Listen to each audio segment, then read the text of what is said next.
यहाँ बजरंगबली के प्रांगण में महागुरु की बात, महादेव की बात हो रही है। वहाँ हम आप सुनने समझने के लिए यहाँ एक जगह उपस्थित हुए हैं और यहाँ तक आना सबका एक ही सोच होगा मेरे ख्याल से कि वो जगत का गुरु, वो जो घर घर का बाबा है, वो मेरे गुरु से हो जाए। नहीं, इसी बात को लेकर के हम आप सुनने समझने के लिए और घर से निकल चले हैं कि जाते हैं 2 घंटा अपने गुरु की बात सुनेंगे और समझेंगे और समझ करके अपने जीवन में उतारने का हमारा आपका प्रयास रहेगा। यही है शिव शिष्टा का लक्षण। नहीं, साहब ने कहा आओ चले शिव की ओर। क्यों उन्होंने कहा है, इस बात को तो हमको आपको समझना होगा ना कि आओ चले शिव की ओर। बहुत दिन हम आप इधर उधर जगत के आकर्षण में भटकते रहे, लेकिन उन्होंने डायरेक्ट कहा कि हमारा आपका मन जो है महादेव के परिधि में रहे। इसीलिए उन्होंने कहा शिव गुरु की चर्चा शिव गुरु की ही परिधि में रह करके करना चाहिए। अगर उनके ही परिधि में रह करके हम आप अगर गुरु की बात करेंगे, गुरु की चर्चा करेंगे तो बहुत सार्थक होगा। ये बहुत हमारा आपका बहुमूल्य होगा वो। इसीलिए इस चीज़ को समझना होगा। बहुत ज़्यादा तो नहीं है, उन्होंने नहीं कहा कि बहुत ज़्यादा दिमाग लगाना है। 3 सूत्र ही उन्होंने दिया, बहुत तो ज़्यादा कुछ दिया नहीं है। 3 सूत्र से ना 2.5 सूत्र करना है ना 3.5 करना है, करना तो 3 सूत्र ही है। 3 सूत्र से ही हमारे आपके जीवन में गुरु मिलेंगे। करना क्या है, हम लोग करते नहीं हैं। साहब ने कहा है करके देखो, उन्होंने केवल बोला कि कर करके देखो। करने में क्या है भाई, नहीं सोचने में क्या है, सोच करके तो देखोगे एक बार किसी भी मेरे गुरु हैं। उन्होंने तो बहुत संघर्ष किया, बहुत कुछ किया उन्होंने, उतना हम लोग को करना नहीं है। उन्होंने जितना बताया उतना ही हम लोग को करना ही कठिन हो जाता है। उन्होंने मात्र 3 सूत्र दिया कि जाओ पहले शिव से अपने लिए गुरु की दया मांग लो। नहीं कि हे शिव आप मेरे गुरु हैं, मैं आपका शिष्य हूँ, मुझसे इस पर दया कीजिए। किसके लिए है, अपने लिए ही है, दूसरा के लिए तो नहीं है। हे शिव आप मेरे गुरु हैं, मैं आपका शिष्य हूँ, मुझसे इस पे दया कीजिए, यानी मेरे ऊपर ही दया कीजिए। दया होगा तब ना कहीं हम दूसरे से बता सकेंगे। तो सबसे पहले उन्होंने दूसरा सूत्र को भी पहले सूत्र में रख सकते थे, लेकिन उन्होंने नहीं रखा।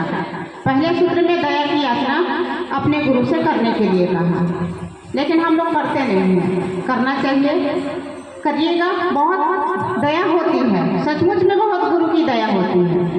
बिना दया के यहाँ हम आप नहीं इकट्ठा हो सकेंगे। अभी एक भैया ने बताया कि ये कादम और जैमन का बहुत सारे लोग घर में 2-3 लोग मिलेंगे, शिव से जुड़े हुए हैं, लेकिन उन लोग आए नहीं। बताइए जिनके घर के प्रांगण में महागुरु महादेव की बात होगी और हम सुनने समझने के लिए नहीं उपस्थित होंगे, कैसे गुरु भाई और गुरु बनना। कितना दर्द की बात है। दूर दराज से चल करके आपके प्रांगण में आ गए और अपने ही घर के लोग नहीं निकले, ये कितने दुर्भाग्य की बात है।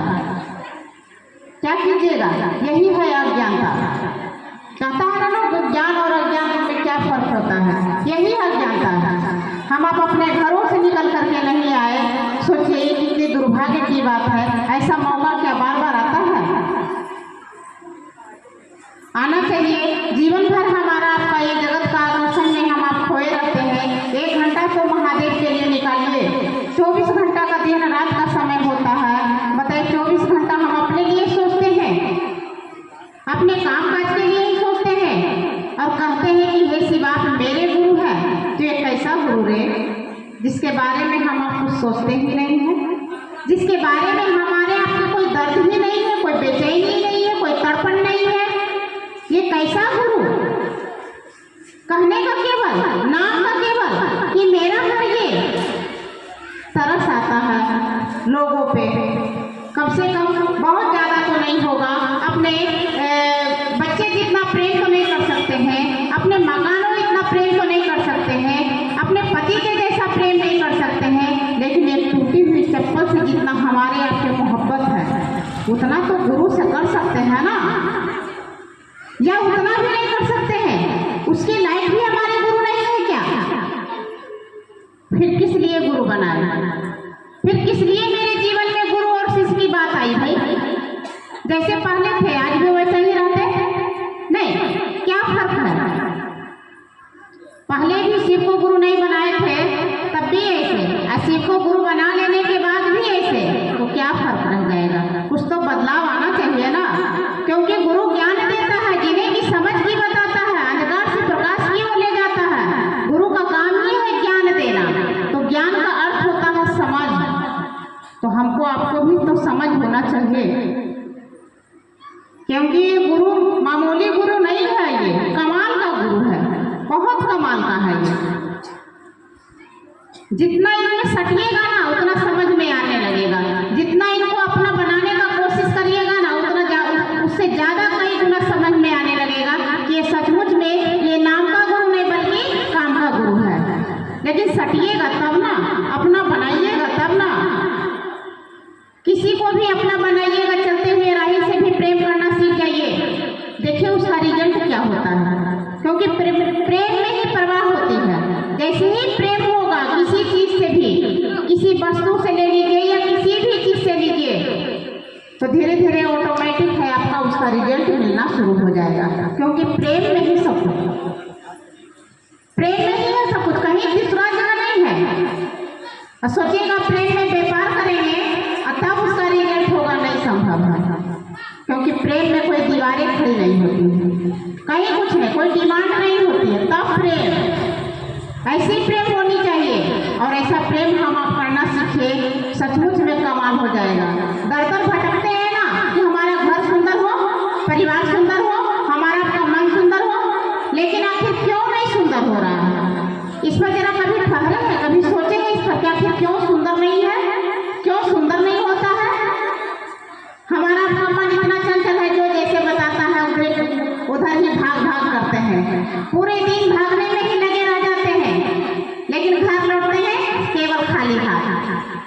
भागते हैं पूरे दिन भागे रहते हैं, भागते भागते हमारा आपका समय व्यर्थ चला जाता है, लेकिन जब घर लौटते हैं तो कुछ लेकर आना चाहिए, लेकिन कुछ लेकर आते नहीं है, खाली हाथ लौटना होता है। आखिर क्यों? आपने दिन भर भागा ना, लेकिन लाए कुछ नहीं, और उसे भागने से क्या मतलब है?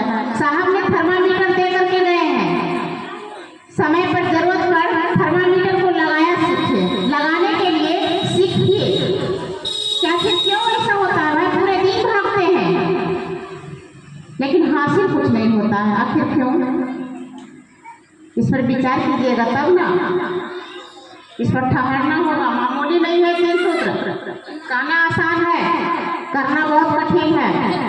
कहना तो बहुत सुंदर है, पहला में दया मांगना, दूसरा में चर्चा करना, तीसरा में नमः शिवाय से अपने गुरु को प्रणाम करना। कितना सरल और सुगम में तीनों सूत्र बोल दिए हम, लेकिन क्या इतना सरल से होता है? नहीं होता है। क्यों नहीं होता है? इस पर भी विचार करना होगा। इसीलिए इन तीनों सूत्र पर ठहरिए, इन तीनों सूत्र के बारे में सोचिए कि आखिर उस महामानव ने इस कलयुग के प्रवेश में और इतना बड़ा उपदेश देकर आखिर क्यों होने गया? बहुत सारे लोग गुरु आए थे, बहुत सारे गुरु आज भी हैं, नहीं बहुत सारे कुछ बताते हैं, हम आप सुनते हैं, समझते हैं और करने का कोशिश करते हैं, लेकिन क्या ये साहब ने 3 सूत्र बताए, इसको करके कभी देखिए? ईमानदारी से आपका जीवन सुंदर हो जाएगा, आपका मन सुंदर हो जाएगा, आपका घर सुंदर हो जाएगा, सब कुछ सुंदर हो जाएगा। मात्र 3 सूत्र ईमानदारी से करने से करके तो देखिए। दया भी मांगना है तो ईमानदारी से, चर्चा भी करना है, लोगों को बताना है, समझाना भी है, तो इसमें भी ईमानदारी बरतिए। तीसरा सूत्र में है अपने गुरु को प्रणाम करना, इसमें भी ईमानदारी बरतना है। प्रणाम ऐसे हो कि लगे कि मेरे गुरु के पास प्रणाम जाए, मन ऐसा होना चाहिए।